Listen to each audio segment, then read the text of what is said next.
Parce que la mort physique est comme un passage simplement dans lequel, d'accord, nous ne restons pas captifs, où nous ne demeurons pas dans le séjour des morts, mais où nous sommes destinés à être glorifiés, à avoir des corps glorifiés et à nous élever pour rejoindre notre Père Céleste éternellement. Amen. Je parle à quelqu'un.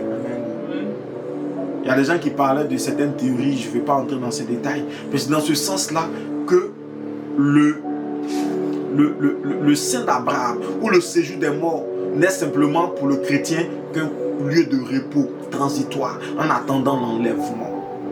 Amen.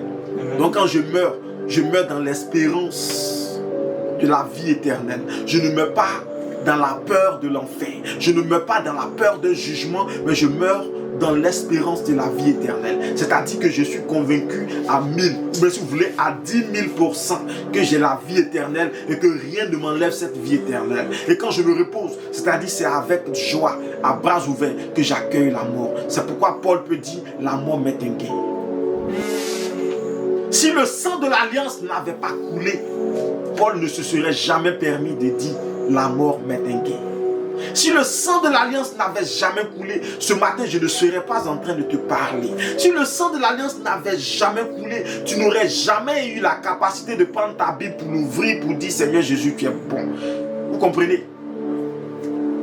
Il est grand temps que nous réalisons que Jésus a déjà tout accompli pour nous. C'est pourquoi je veux dire à quelqu'un, à partir d'aujourd'hui, toute assemblée ou tout endroit où tu vas te trouver, où on va te parler d'un rituel pour te garantir la vie, pour te sauver, cherche-toi.